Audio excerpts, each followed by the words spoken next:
Well, the end of the game, missed some free throws, missed some shots, broke down a little bit. We got to get better finishing, but a young team learns that. But what I was proud of is they fought, and that's a huge team, and they had to fight to survive.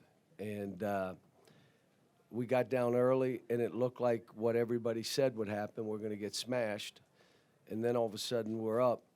And then there's one play at the end of the half. We're up 10, throws, like, why'd you do that? And now they come down, they make a three, and it changes. Got back up, but again, we were trying to post the ball, and we didn't. Like, guys were dancing and just throw it in there, But I was proud of them. I mean, Robert went on a run. Other guys that didn't play well offensively rebounded and defended pretty good. I thought Reed was good. Jordan Burks was really good. I mean, he was whatever minutes he had. He was a plus 19, and it was all based on energy and effort and all those kind of things. Cal, in a game like this, especially early in the season, how do you balance riding hot hands versus knowing even when they're not making shots, I'm gonna need DJ, I'm gonna need Justin. You need to let them play through it. Yeah, you just in the game. I'm playing the game as it's unfolding. I'm not even thinking of somebody's ego at that point. They're going to have to grow up fast to be here. So, John over here, over this side. Took 38 threes. I'm guessing that wasn't totally the game plan. Is that just the way things developed? well, we had 4 at the end where we were trying to post the ball, and I think 3 of the 4 were air balls.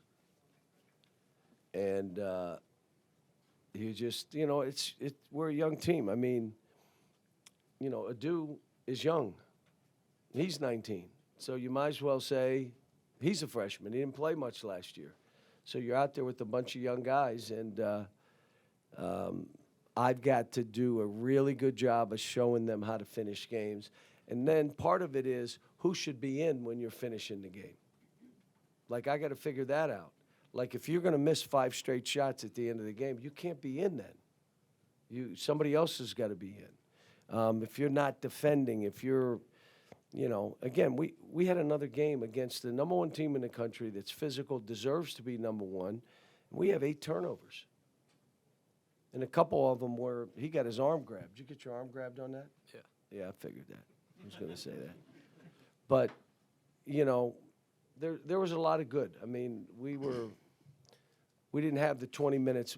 By fouling, you knew what we were doing by running. And we got to them. And then we start fouling. So what happens when you foul like that? And they were not good fouls. Like, why'd you grab? Why did you reach in?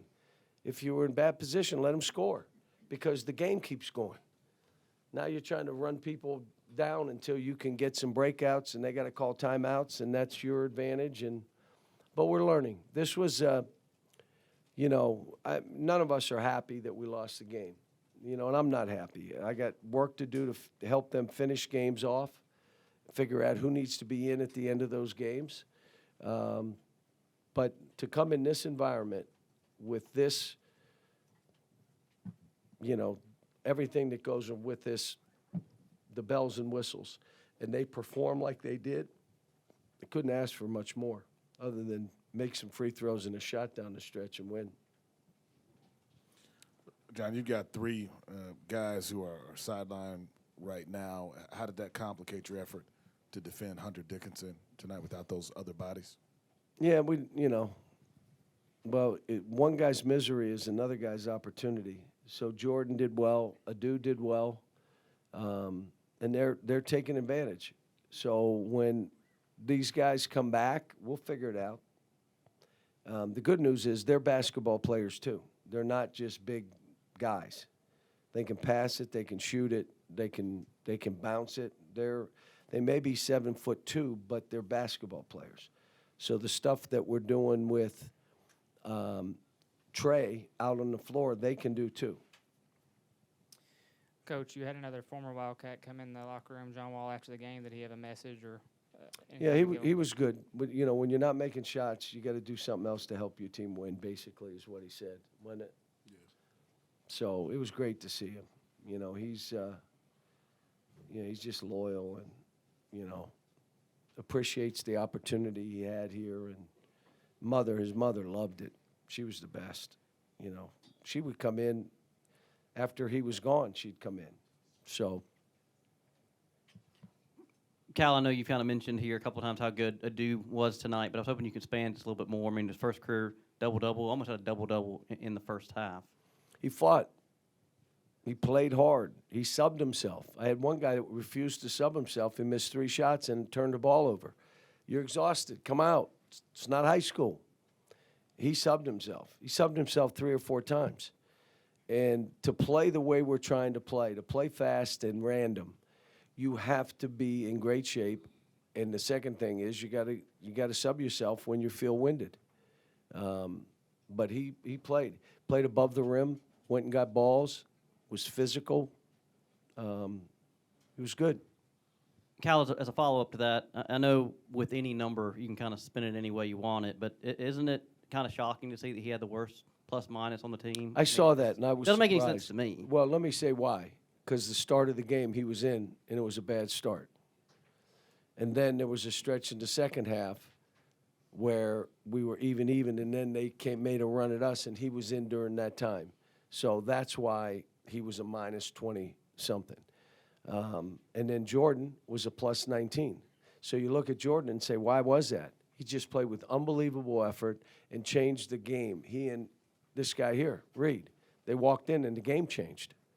So we got a good group. I mean, I enjoy going in the gym every day, trying to figure out how I can help each of them. They want to win. We got dogs. You can't be young like we are. My guess is we're the youngest team in the country. That would be my guess, because Trey's the only, well, you got Antonio Reeves, but everybody else is 19, 18. They're all young. And you can't win with a group like that unless they are dogs.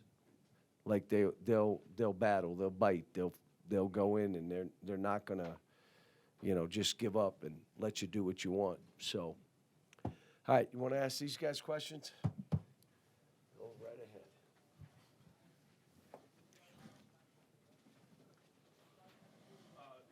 Guys, for both of you, Cal talked yesterday about just excited to see how you guys handle the moment and kind of not think about the moment, just kind of play free. Do you guys feel like you did that, and how do you guys feel like you handled this first big moment of the season?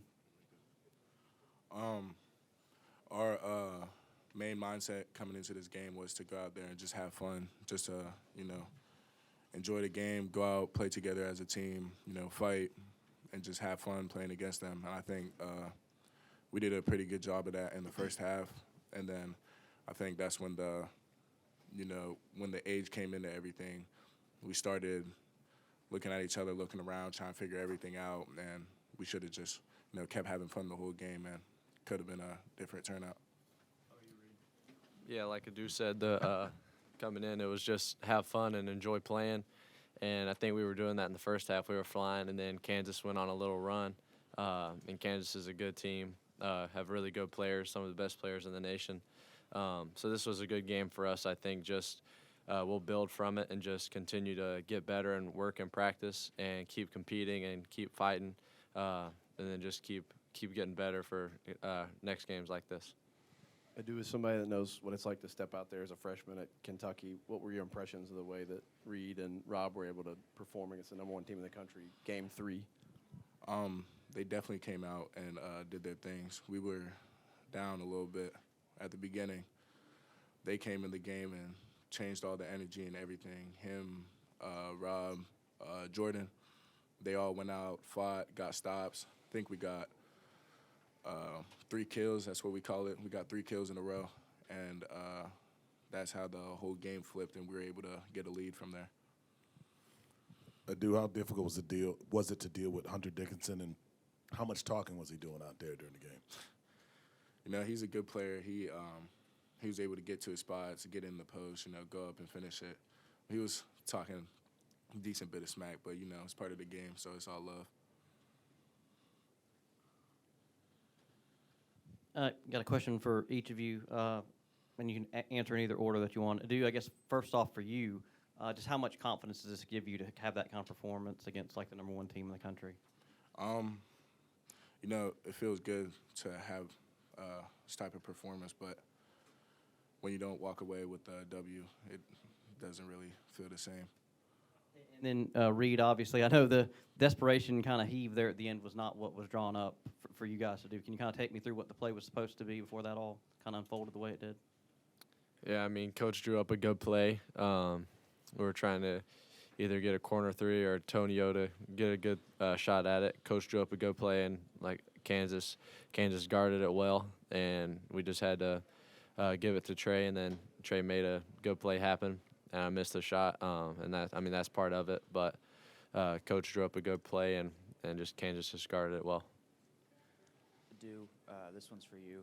Obviously, Calipari kind of just explained there why that number was the way it was, but was it frustrating for you when you were out there and it felt like you were doing a lot of good things, but Kansas just kept kind of going on runs when you were out there?